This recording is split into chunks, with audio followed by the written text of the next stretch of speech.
आज की इस डिस्कशन में हम हमारी इंडियन पॉलिटी से रिलेटेड एक ऐसे इंसान के बारे में पढ़ने वाले हैं जिसके एक सिग्नेचर से कानून बदल जाते हैं, जिसके एक सिग्नेचर से नए नए कानून बन जाते हैं। लेकिन समस्या ये है कि ये इंसान अपने मन से कभी कोई कानून बना नहीं सकता। जी हाँ, मैं बात कर रहा हूँ प्रेसिडेंट ऑफ इंडिया की। हमारे यूजीसी नेट के सिलेबस के यूनिट 7 में पॉलिटिकल इंस्टीट्यूशंस इन इंडिया एक यूनिट है। उसमें एक टॉपिक है यूनियन एग्जीक्यूटिव, जिसके अंतर्गत हम पढ़ने वाले हैं प्रेसिडेंट के बारे में। इस डिस्कशन में हम प्रेसिडेंट के बारे में बेसिक से लेकर धीरे धीरे स्टेप बाय स्टेप थोड़ा एडवांस बढ़ेंगे और हर एक लेक्चर के एंड में प्रैक्टिस क्वेश्चंस भी सॉल्व करेंगे। तो शुरुआत करते हैं हम प्रेसिडेंट ऑफ इंडिया के पद की। तो हमारे देश में अगर हम प्रेसिडेंट ऑफ इंडिया का पद देखें तो वो एक सेरेमोनियल पद है, एक प्रकार से नाम मात्र का पद है।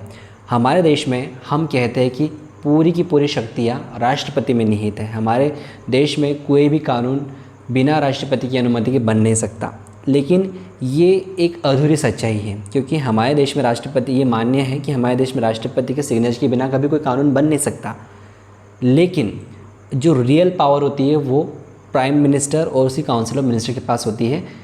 केवल नाम मात्र के लिए प्रेसिडेंट को हेड ऑफ द स्टेट कहा जाता है। इसीलिए हम कहते हैं कि the post of president is ceremonial, और वो केवल एक नॉमिनल हेड ऑफ स्टेट होते हैं।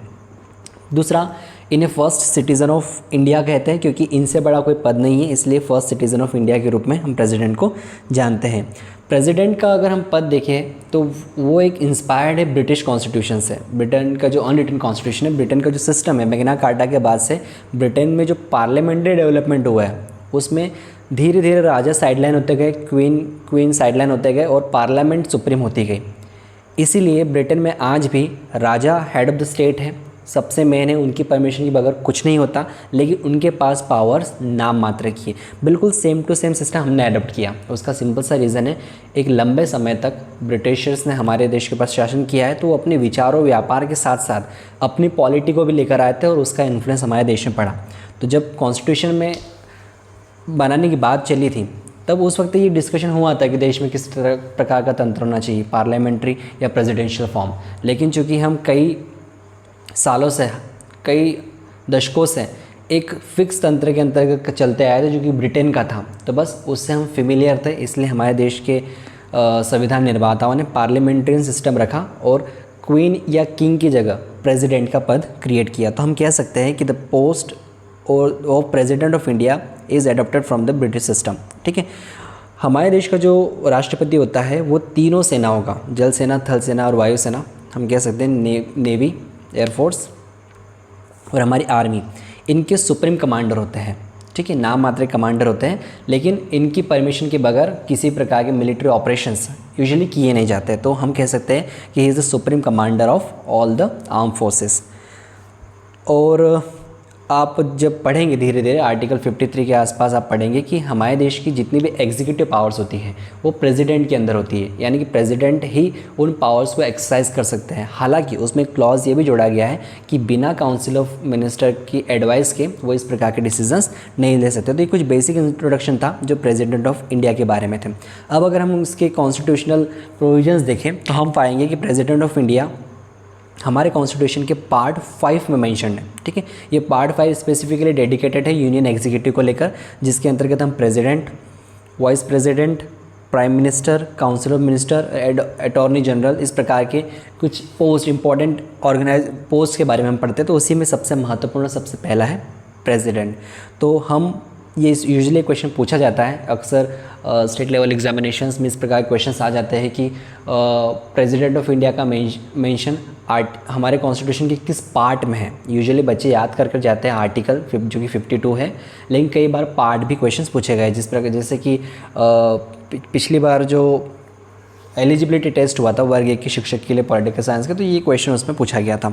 तो याद रखिएगा कि president of India is mention in part 5 of the constitution, और आर्टिकल नंबर 52 से लेकर 78 तक हम प्रेसिडेंट के बारे में पढ़ते हैं। वैसे इसमें बीच में एक सेक्शन आता है जिसमें वाइस प्रेसिडेंट भी होता है, लेकिन वो रिलेटेड है, इसलिए हम कह सकते हैं कि प्रेसिडेंट ऑफ इंडिया का जो मेंशन है वो आर्टिकल 52 से लेकर 78 तक है। इसमें अलग अलग आर्टिकल्स में अलग अलग बातें लिखी हुई है जो हम धीरे धीरे एक एक करके डिस्कस करेंगे, और जो इंपॉर्टेंट है उनको यहाँ पर MCQ के फॉर्म में अटेम्प्ट भी करेंगे।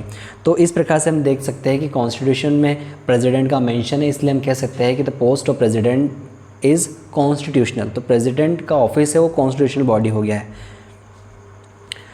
अब कॉन्स्टिट्यूशनल प्रोविजंस में अगर देखें तो सबसे पहला और सबसे महत्वपूर्ण आता है आर्टिकल नंबर 52। ये हमारे पार्ट 5 का पहला आर्टिकल है, जिसमें लिखा है कि there shall be a president of India, मतलब हमारे देश का एक राष्ट्रपति होगा, और ये लिखा हुआ है हमारे आर्टिकल नंबर 52 में। तो एग्जामिनेशन पॉइंट ऑफ व्यू से इस आर्टिकल को अच्छे से याद कर लीजिएगा, क्योंकि इसमें ये सीधे से पूछ लिया जाएगा कि किस आर्टिकल में प्रेसिडेंट का मेंशन है कि हमारे देश का एक राष्ट्रपति होगा। तो वो है आर्टिकल नंबर 52। अगला आर्टिकल जो इम्पोर्टेंट है हमारे लिए वो है 54, जिसमें इलेक्शन की प्रोसेस दी है। एक सेपरेट लेक्चर में पूरी इलेक्शन की प्रोसेस को हम कवर करेंगे, क्योंकि वो काफ़ी मैथमेटिकल और थोड़ा लेंथी और टफ सा टॉपिक है। एक जनरल अंडरस्टैंडिंग होनी चाहिए। इस प्रकार के क्वेश्चन यूजुअली एग्जाम में पूछे तो नहीं जाते हैं यूजीसी नेट में, लेकिन एक एस्पिरेंट होने के नाते हमको इतना आइडिया होना चाहिए, क्योंकि हमको इसी फील्ड में अपना काम करना है ज़िंदगी भर। तो आर्टिकल 52 बेसिकली डील करता है election of president of India कि किस प्रकार से इलेक्शन किया जाता है। तो यहाँ पर एक इम्पॉर्टेंट कॉन्सेप्ट और टर्म आता है, वो है आपका इलेक्टोरल कॉलेज। आर्टिकल 52 कहता है कि राष्ट्रपति का चुनाव मेंबर्स ऑफ इलेक्टोरल कॉलेज के द्वारा किया जाएगा। तो सवाल ये है कि इलेक्टोरल कॉलेज है क्या? क्या कोई कॉलेज है? नहीं, ये कॉलेज नहीं है, ये एक ग्रुप बनाया हुआ है और कैटेगराइजेशन किया हुआ है कि कौन लोग हैं जो राष्ट्रपति के चुनाव में वोटिंग कर सकते हैं। तो यहाँ पर अगर हम आर्टिकल 54 को देखें तो यहाँ स्पष्ट लिखा हुआ है कि जितने भी इलेक्टेड मेंबर्स हैं पार्लियामेंट के, मैं कह रहा हूँ पार्लियामेंट का मतलब होता है कि इसमें हमारे अपर हाउस भी आ जाएगा, लोअर हाउस भी आ जाएगा, मतलब लोकसभा भी आएगी और राज्यसभा भी आएगी। इसीलिए इलेक्टोरल कॉलेज के अंतर्गत जितने भी इलेक्टेड मेंबर्स हैं, इलेक्टेड मतलब जो चुन कर आए हुए हैं, ठीक है, ज़रूरी नहीं कि जनता ही उनको चुने, क्योंकि राज्यसभा के मेंबर्स को हमने देखा है कि जनता डायरेक्टली चुनती नहीं है, चूज़ नहीं करती है, लेकिन वो इलेक्टेड होते हैं एक अलग मेथड के थ्रू।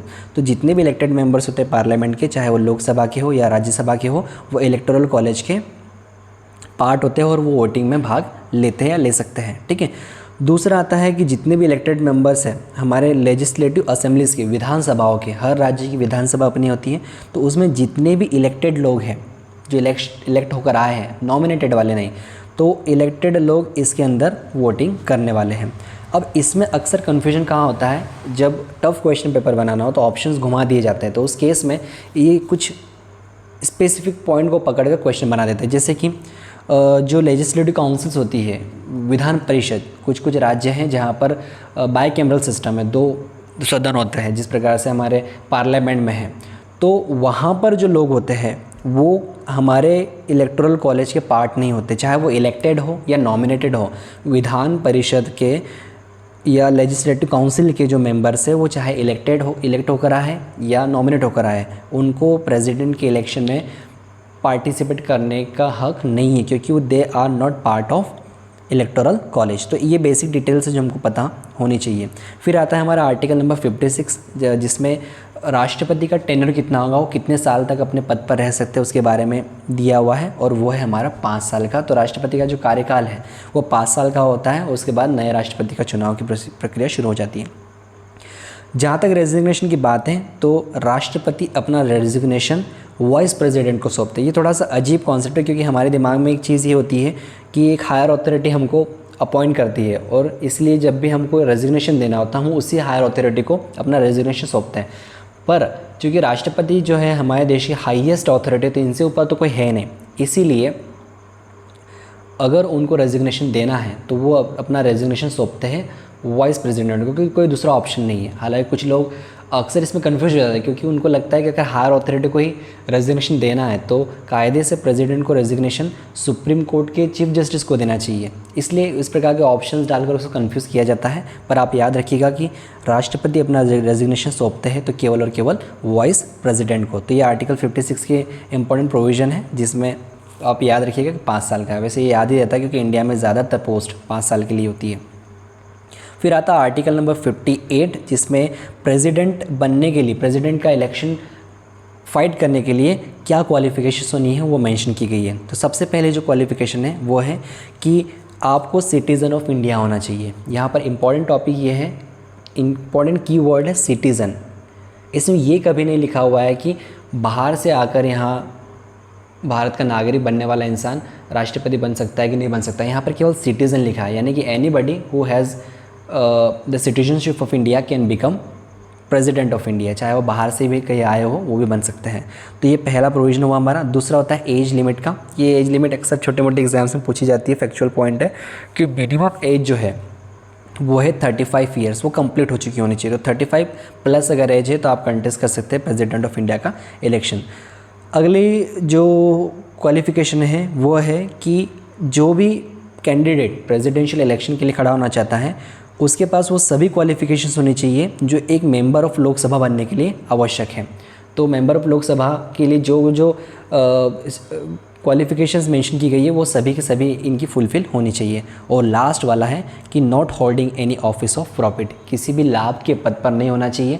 लाभ के पद से तात्पर्य है जहाँ से उनको सैलरी मिलती हो, किसी जगह कोई किसी कॉर्पोरेशन के वो हेड हो या वहाँ एम्प्लॉय हो, इस प्रकार का होना नहीं चाहिए।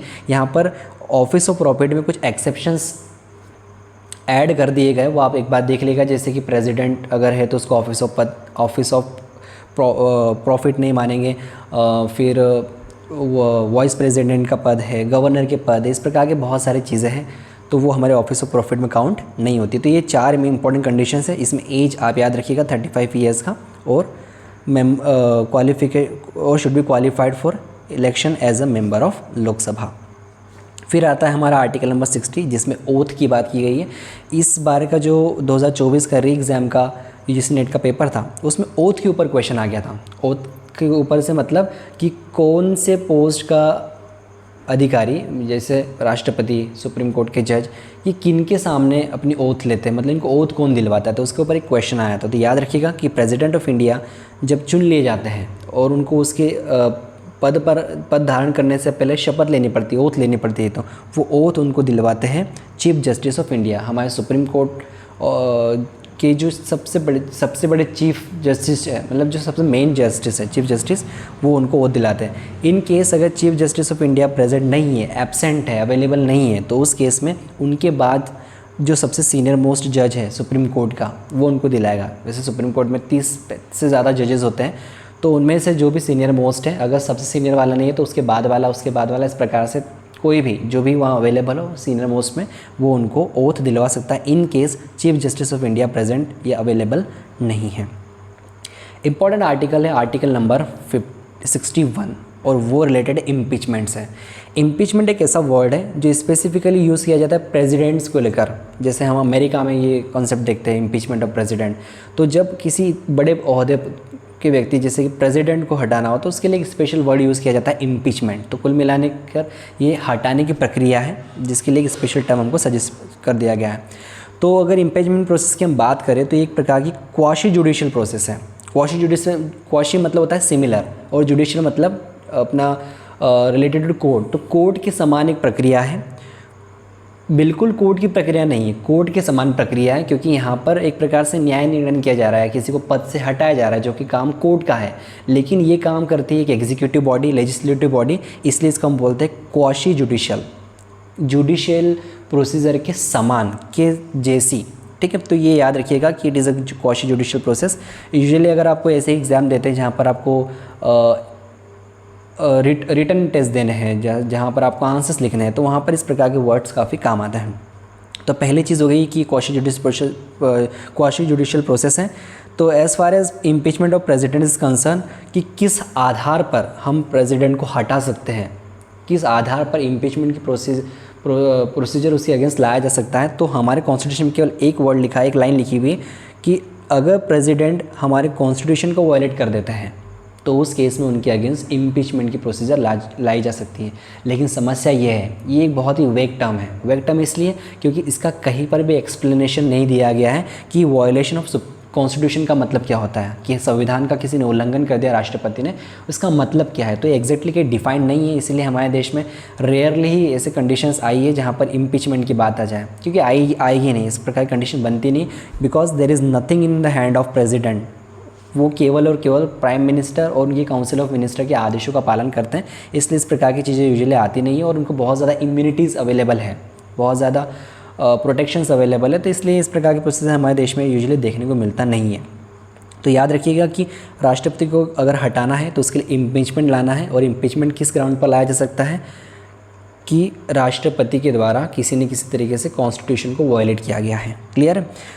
इस प्रोसेस को लाने से पहले प्रेसिडेंट को 14 डे का कंपल्सरी नोटिस देना पड़ता है, उसके बाद ही इस प्रोसेस को किसी भी एक हाउस में, जैसे हमारे पास 2 हाउसेस है, लोकसभा और राज्यसभा, तो दोनों में से किसी भी हाउस के मेंबर्स इस प्रोसीजर को शुरू कर सकते हैं। तो यहाँ पर ऐसा कोई फिक्स नहीं है कि राष्ट्रपति के इम्पीचमेंट के लिए केवल लोकसभा ऑथराइज्ड है या राज्यसभा ऑथराइज्ड है, दोनों में से कोई सा भी एक सदन इस प्रोसेस को शुरू कर सकता है। तो सबसे पहले 14 दिन का नोटिस देना है, दोनों में से भी कोई एक हाउस उस प्रोसेस को इनिशिएट करेगा।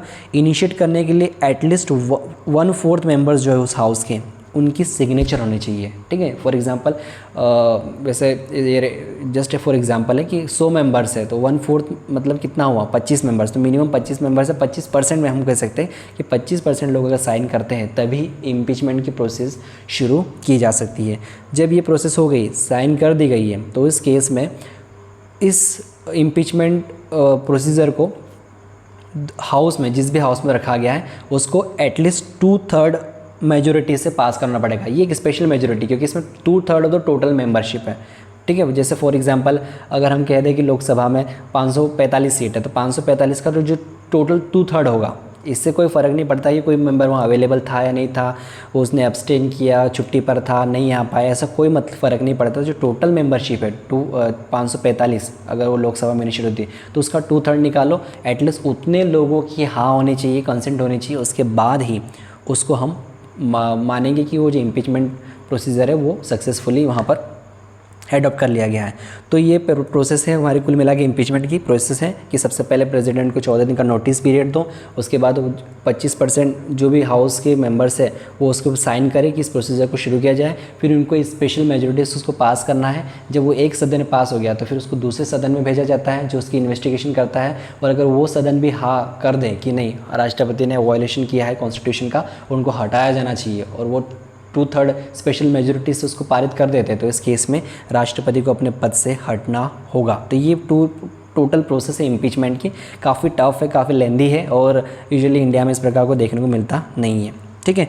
तो ये था हमारे बेसिक सी डिटेल्स। इसके बाद उसमें कुछ डिटेल्स जैसे पावर्स क्या है ना, बहुत सारी डिटेल्स उसको हम आगे डिस्कस करेंगे। उससे पहले हम हमारे देश के अब तक जितने भी प्रेसिडेंट्स हुए हैं उनका एक एक करके स्टडी करेंगे, उनसे रिलेटेड जो फैक्ट हैं जो यूजुअली एग्जाम में पूछे जाते हैं उनको डिस्कस करेंगे, और उसके बाद ही हम टेक्निकल डिटेल्स जैसे कि power, judiciary power, emergency provisions क्या है, फाइनेंशियल पावर्स क्या है, ये सब हम बाद में उसको डिस्कस करने वाला। तो ये हुई हमारी लिस्ट प्रेसिडेंट ऑफ इंडिया की। और सबसे पहले प्रेसिडेंट जो हम जानते हैं डॉक्टर राजेंद्र प्रसाद, उनके बाद सर्वपल्ली राधाकृष्णन, जाकिर हुसैन, वीवी गिरी, फ़खरुद्दीन अली अहमद, नीलम Sanjiva Reddy, Giani Zail Singh, R Venkat Raman, doctor Shankar Dayal Sharma, K R Narayan, doctor APJ Abdul Kalam, Pratibha Patil, Pranab Mukherjee, Ramnath Kovind, Draupadi Murmu. इस प्रकार से हमारी पूरी सीरीज़ है। इन नामों को अगर आप नए हैं तो बार बार पढ़ते रहिए, तो आपको वो एक सीक्वेंस याद हो जाएगा, और अगर आपको एक बार सीक्वेंस धीरे धीरे समझ में आ गया तो काफ़ी सारे क्वेश्चंस हम एलिमिनेशन मेथड से, हमारे लॉजिक से सॉल्व कर जाते हैं। ये ब्यूटी है UGC नेट की, कि अगर आपको थोड़ा सा भी आइडिया है तो आप अपने लॉजिक से इस प्रकार के क्वेश्चंस को ईजिली बना सकते हैं। तो ये नाम है जो आप धीरे धीरे याद कर लीजिएगा। ठीक है। जहाँ तक मेरी बात करूँ तो पहली बार जब मैंने प्रेसिडेंट अपनी लाइफ में शब्द सुना था कि प्रेसिडेंट होता कौन है, तो उस ज़माने प्रतिभा पाटिल जी तो वो हमारे देश के प्रेसिडेंट थे। तो आप बताइएगा कि आप को जो पहली बार प्रेसिडेंट के बारे में पता चला या आपने सुना, तो उस समय प्रेसिडेंट कौन था हमारे देश का। ठीक है। तो ये हमारे बेसिक सी डिटेल्स है। अब इससे पहले जो भी हमने देखा उसको हम एक टेस्ट के रूप में, शॉर्ट स्वीट सिंपल टेस्ट के रूप में कर लेते हैं, जिसमें पहला क्वेश्चन है कि who was the first president of India. तो ये काफ़ी सिंपल सा क्वेश्चन है। अगर आपने स्कूलिंग की है ठीक ठाक से तो इसका आंसर कोई भी दे सकता है कि the first president of India was doctor Rajendra Prasad. Second question है कि हमारे इंडियन कॉन्स्टिट्यूशन के किस आर्टिकल में प्रेसिडेंट कि इम्पीचमेंट की प्रोसीजर दी हुई है, मतलब इम्पीचमेंट करना है। तो इसको अभी हमने जस्ट थोड़ी देर पहले ही देखा, तो वो है हमारा आर्टिकल नंबर 61। ठीक, अगला क्वेश्चन है, अगर आपको अटेम्प्ट करना है तो पॉज करके उसको अटेम्प्ट कर सकते हो। ठीक है, तो क्वेश्चन है कि who administer the oath of the office to the president of India. तो प्रेसिडेंट ऑफ इंडिया को शपथ कौन दिलवाता है? तो ये क्वेश्चन है। ऑप्शन से आपके prime minister, chief justice of India, vice president and speaker of the Lok Sabha. तो इसको हम देख चुके हैं कि ये जो शपथ दिलाने का कार्यक्रम है राष्ट्रपति जी का, तो वो करते हैं हमारे चीफ जस्टिस ऑफ इंडिया, और अगर वो नहीं है तो उनके एब्सेंस में जो सीनियर मोस्ट जजेस होते हैं सुप्रीम कोर्ट के, वो उनको ऑथ एडमिनिस्टर करवाते हैं। ठीक है, तो अगला क्वेश्चन है कि which body is responsible for the election of the president of India.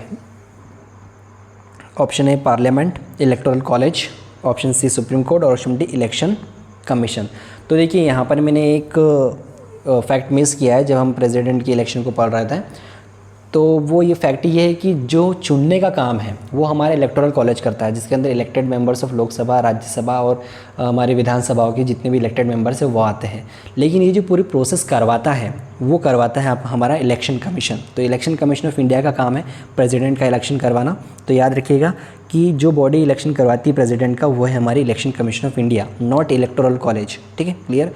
चलो अगला क्वेश्चन है कि इम्पीचमेंट की जो प्रोसीजर है प्रेसिडेंट के अगेंस्ट वो कौन इनिशिएट कर सकता है। Option A Lok Sabha, option B Rajya Sabha, option C दोनों में से कोई भी, लोकसभा या राज्यसभा, और ऑप्शन डी सुप्रीम कोर्ट। तो इसको हमने डिस्कस किया है अच्छे से कि इम्पीचमेंट की प्रोसीजर केवल और केवल कौन कर सकता है, लोकसभा या राज्यसभा। दोनों, लोकसभा भी कर सकती है और राज्यसभा भी कर सकती है। बस एक हाउस उसको प्रपोज करता है और दूसरा हाउस इन्वेस्टिगेशन करके उसको हाँ या ना में उसका कंसेंट देता है। तो दोनों हाउसेस कर सकते हैं, तो इसका आंसर सही हो जाएगा सी।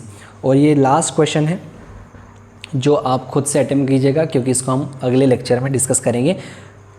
पॉइंट टू पॉइंट डिस्कस करेंगे इस प्रेसिडेंट्स को कि उनके टेन्योर में क्या ऐसे स्पेशल हुआ है, उनसे रिलेटेड क्या स्पेशल फैक्ट है जो पूछे जा सकते हैं, उनके टाइम में प्राइम मिनिस्टर कौन थे, क्या स्पेशल इवेंट्स हुए, तो वो सब हम एक एक करके डिस्कस करेंगे। उससे पहले आप इस क्वेश्चन को अपने स्तर पर अटेम्प्ट करने की कोशिश करें। Okay, thank you.